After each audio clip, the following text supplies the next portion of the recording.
Can you imagine a world where we're all represented by a font? Wonder which one I would be. Too straight. No, not in that way, just straight, as in unexciting. Too, Deadpool. Broadway! Now that's the one! Now that's the one!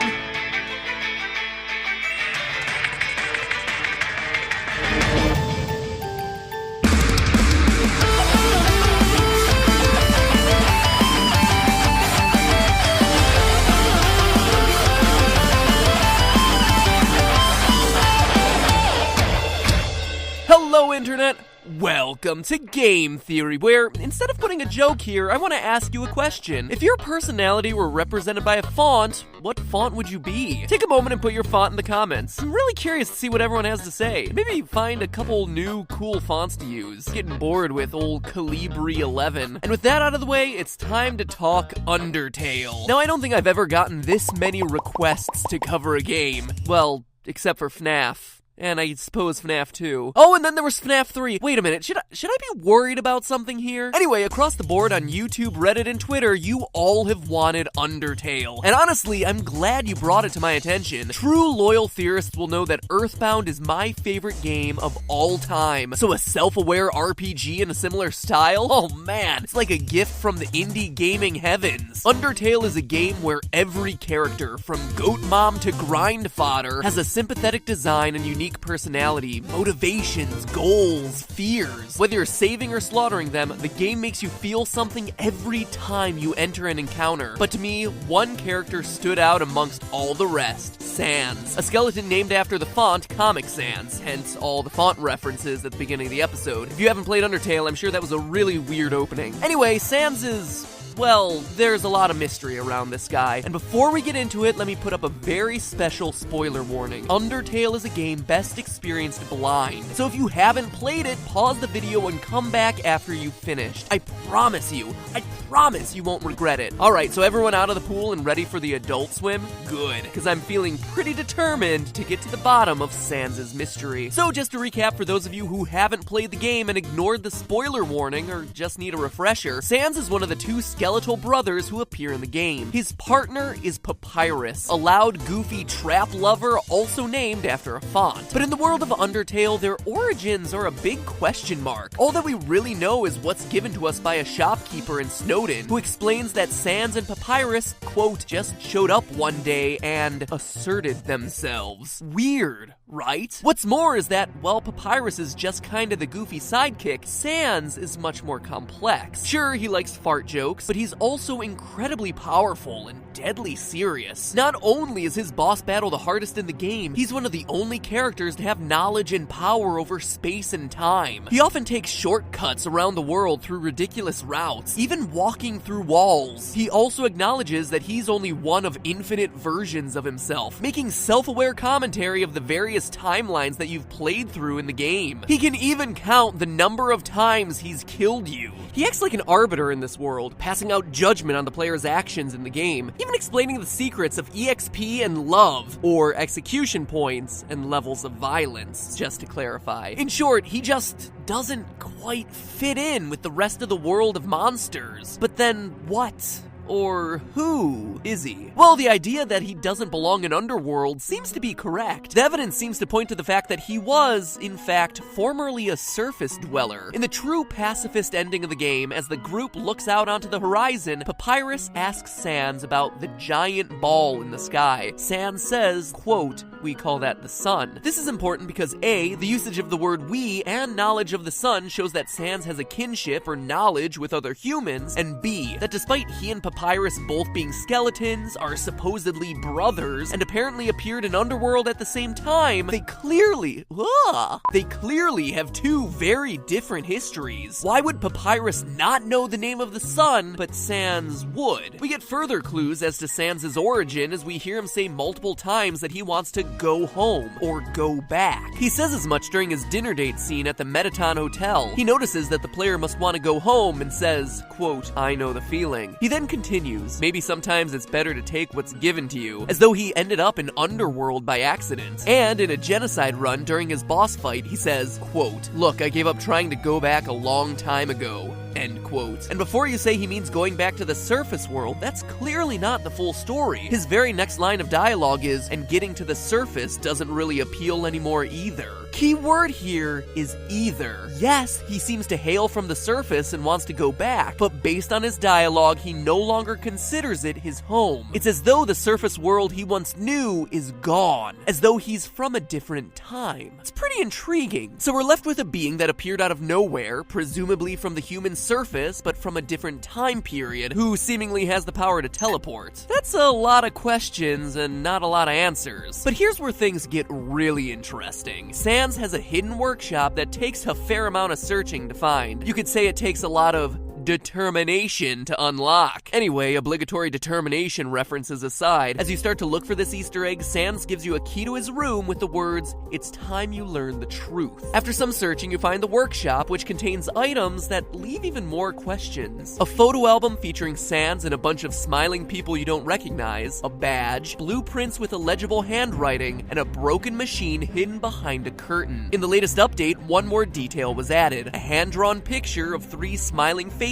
with the words, "Don't forget." So what's it all mean? Well, a lot of Undertale theorists have been linking these details to a mysterious figure named W.D. Gaster, a ghostly character who never truly appears in the game. Honestly, covering him is a theory all unto itself, and probably one best saved for another day. Even still, none of the Gaster theories I've seen have been able to explain all the details, in particular the photo album and the badge. And that's what kept nagging me as I researched Undertale. A badge? That one in particular really stuck out to me. Why would such an oddly specific item be included in this huge Easter egg of a room? Something that supposedly reveals the truth about Sans. Badges just aren't important in Undertale. And then it hit me. What if it wasn't from Undertale? What if this badge was from a completely different game and was in fact the most important badge in the history of gaming? The Franklin Badge. Now, for those of you wondering what I'm talking about, the Franklin Badge is a pivotal item from the Mother series. You know, the one with Earthbound. Or maybe you don't know that one either.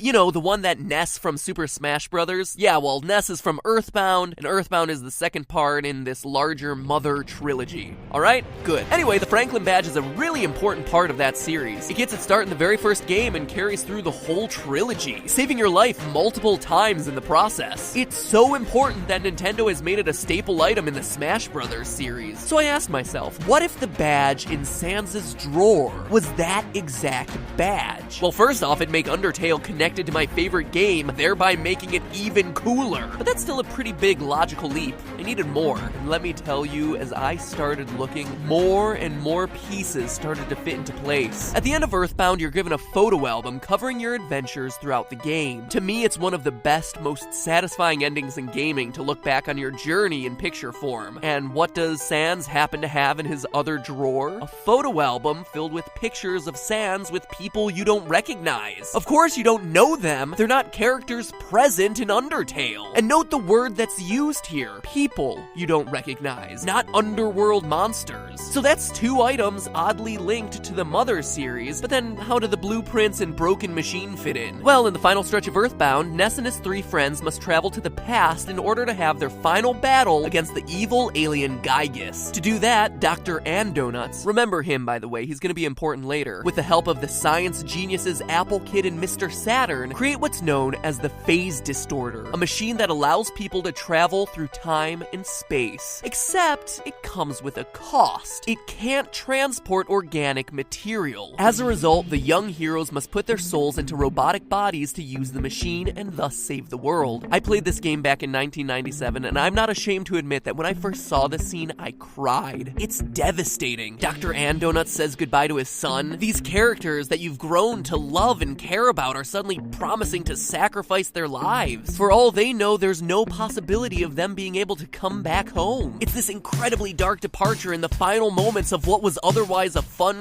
quirky, and colorful RPG. So what's all this have to do with Undertale? A lot, actually, but the first thing you need to know is that Mr. Saturns are known for their, let's say, unique linguistic style. That would explain the illegible handwriting on the blueprints. And the machine? I think a broken phase distorter is behind that curtain. Now that may seem like a stretch, but it actually explains a lot. If Sans wound up in Underworld via a phase distorter, it could provide a reason for why he's a skeleton. He used the machine as organic matter and suffered the consequences, not killing him, but turning at least part of him into a pile of bones. It would also explain why Sans has given up hope for going home. Remember, the distorter is a time machine. By being in Underworld, he's not only in a different place, but based on how he talks, he's also in a different time, with no hope of traveling back to the time he came from. But the crossovers between Earthbound and Undertale continue. When you speak to the Apple Kid at the end of Earthbound, he's blown away by the astronomical odds of Ness overcoming Gygus, saying that he's going to continue studying the trait called courage in order to harness its power. Seems awfully similar to the same experiments happening in Undertale around the trait of determination, no? Especially since so much speculation has circulated that Sans is a key player in those experiments. But I'm sure you also want physical evidence, right? Well, don't worry, because I have plenty. During one of the endings of Undertale, we see Undyne and Alphys hanging out on the beach on the surface world, a beach that shares a lot of similarities to the tropical resort location named Summers that you play through in Earthbound. In fact, the geographic layout of the surface bears some striking similarities to the world of Mother. When Undertale's crew of monsters are finally able to reach the surface and look out over the earth, they're met with a beautiful sunset falling across a landscape of a tall mountain, a large city, and a sandy area adjacent to water. Notice the sun's reflection to indicate water and a lack of trees in this middle section here, hence the sand. Well, in Earthbound, you have the big city of Fourside, complete with skyscrapers, which you reach via a desert that just so happens to be adjacent to some water, and to the east, the mountain in Onetz, where a meteorite lands on Earth. I always called it Onnet, but if that's not clear enough for you, Mother 1, Earthbound 0, Earthbound Beginnings, whatever you want to call it, it's had a lot of names, had a map laying out the same geographic landscape, a tall mountain to the east of a large city, separated by a desert, with all of it up against a coast. I don't know about you, but to me it seems like there's a definite connection between the world of Eagleland, again, unclear how it's pronounced, between the world of Eagleland and the surface world of Undertale. But the strongest physical connection, the one that definitely unites these two franchises, comes from none other than Papyrus himself. He wears a custom-made costume known as his battle body, but if you look really closely at the design of the armor, you'll notice some markings on the chest. Is it just a throwaway detail?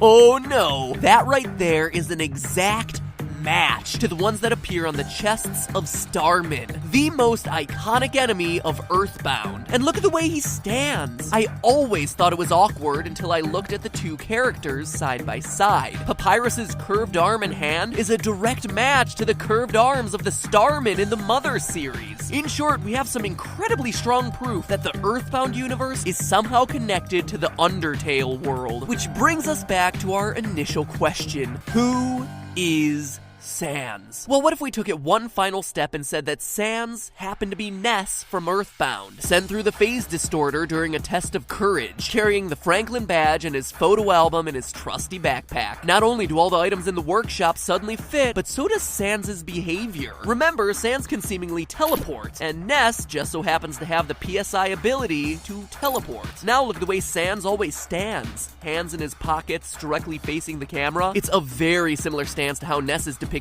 standing in most marketing for the game. It even explains why Sans bleeds when you finally hit him. He is, or at least was, a human. Oh, and finally, Sans is only one letter removed from being an anagram for Ness. That's just a fun one. I thought it was worth mentioning. But if there was any doubt, we have to look no further than the creator's previous work. Toby Fox, the man behind Undertale, had previously worked on a Halloween hack for Earthbound. But this just wasn't a simple reskin. The Halloween hack tells the tale of Dr. Andonuts after the events of Earthbound. Remember, I pointed him out? He's the one who made the phase distorter. In Toby Fox's version of the story, we see that after Gygus' defeat, the souls of the kids never return home. Instead, by going to the past to defeat Gygus, they create a new timeline that they're stuck in. As a result, Jeff never reunites with his father, Dr. Andonuts. And Dr. Andonuts goes crazy with guilt, because he's the one responsible for creating the time machine and extracting the souls of his son and his son's friends to send them back to what he assumes was their death. In his mind, find he killed 4 kids, and in Toby Fox's game, he's lost his mind trying to deal with that guilt. I'm telling you, this hack is dark. But that said, you see a lot of Undertale in this game. The appearance of Amalgamates, the first use of the awesome song Megalovania, the prototypes for Flowey, and the theme of having the choice to be non-violent in an RPG, sparing your enemies. But then why's all this matter to the theory? Well, remember, in Toby Fox's version of the story, the kids don't come back. They're stuck in the past with no hopes of getting home, just like Sans. And in the hack, one character is oddly missing, with no explanation as to why. Ness. Presumably in this timeline, his soul is in a different place than his 3 friends. Which brings us back to Undertale. 3 faces with "Don't Forget" written on it. It's Ness trying to remember his 3 friends. In short,